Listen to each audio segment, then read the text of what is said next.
Hey, what's up, you guys? Bloody Jacob here. Jacob here, meeting my icon, Catherine Isabel Di Lorenzo. Wait, what did you say? Dana Di Lorenzo.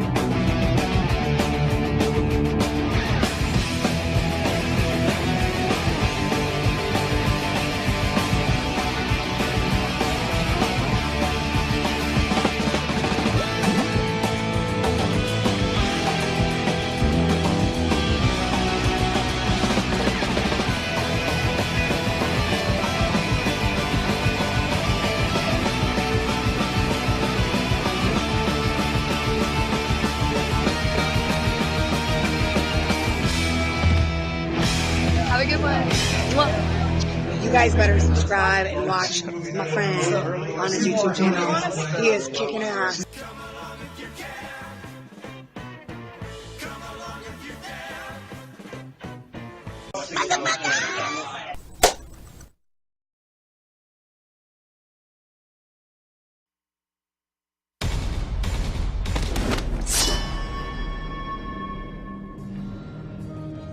The ancient weapons of the ninja. They held legendary powers for both good men and evil. It was true then and there.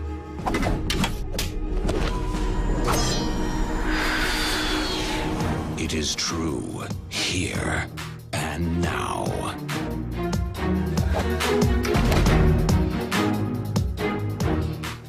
How often in life does one have the chance to see something so beautiful?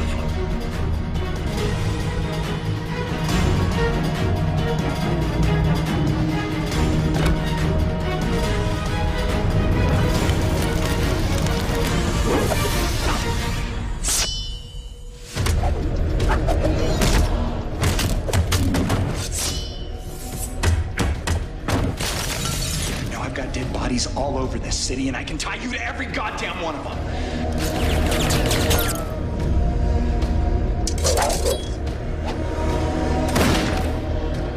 It's only two men, for God's sake. What's the problem? It's him. Nasutoka, he's here.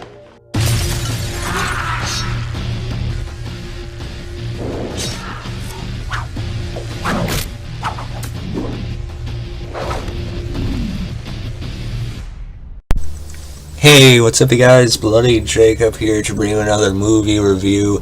This time I'm going to be talking about Ninja, which was directed by Isaac Florentine and stars Scott Adkins as a Westerner named Casey, who's studying ninjutsu in Japan and is asked by the sensei to return to New York to protect the legendary Yori Bitsu, an armored chest that contains the weapons of the last Kuga Ninja, excuse me. Where is she? Very close.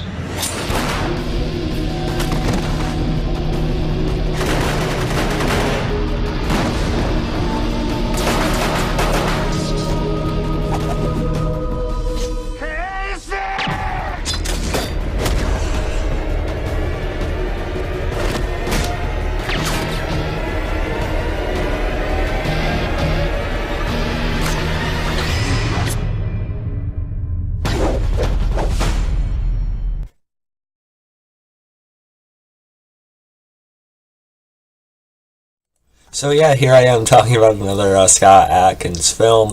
I am trying to get back to more horror movie videos, which is why I uploaded, Brawl and Turn, things like that.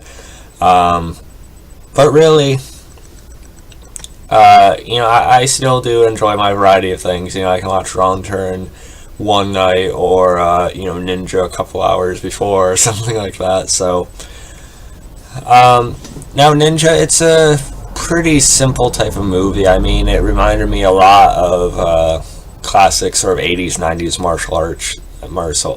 martial arts action movie. And now what the synopsis on IMDb didn't talk about there is that it mainly focuses on two rivals at this academy here, this group.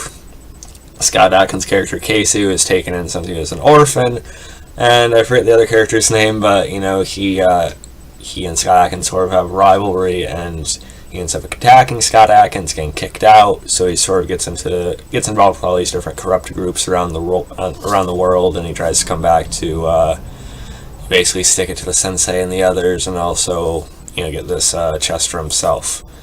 Another little subplot is that Scott Adkins' wife in the movie is, of course, the sensei's daughter, so there's some resentment there.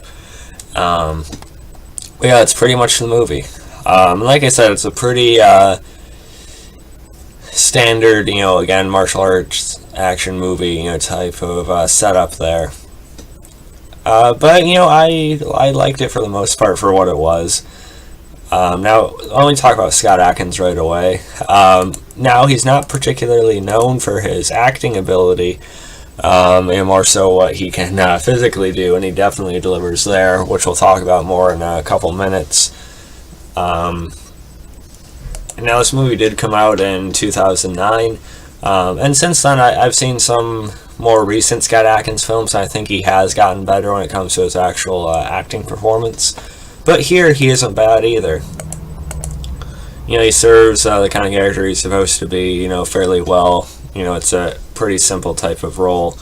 But, he has a couple decent scenes at the beginning and then towards the very end of the film when he's trying to help his fiancée in one of the more climactic scenes in the movie. But, of course, this film would be nothing if the action or fight sequences didn't deliver, and there are a couple actually pretty memorable and good action sequences in this movie, or fight sequences I should say. My favorite was probably just in this room with Scott Adkins and probably at least a dozen other guys. It's almost seamless. It's like you'll see the stuntman list in the credits, but you'll never see one who did anything for Scott Adkins, because Scott Adkins, of course, does it himself. And it's very easy to tell, not very many edits, if there's any. It's for cinematic effect or to, help someone else. But he's very good here, of course, on that end. And again, just sort of a seamless fight scene there. And also the main fight scene with him and his rival at the end of the film was pretty good as well. So I enjoyed it. It sort of delivered what I was watching it for. Now, it is sort of cheesy. It doesn't have the best dialogue in the world. It's not always delivered that well either, but again, I know I'm watching going into it. This isn't my favorite Scott Adkins film, but it has me interested in watching a sequel, which there was one called Shadow of a Tear. It also is fairly violent, so that was kind of pleasing. You see a good amount of, slicing and dicing, throats cut, some decapitations here and there, stuff like that. So I think, again, it's definitely not a waste of time if you know what movie you're watching, and most people who watch this movie probably do.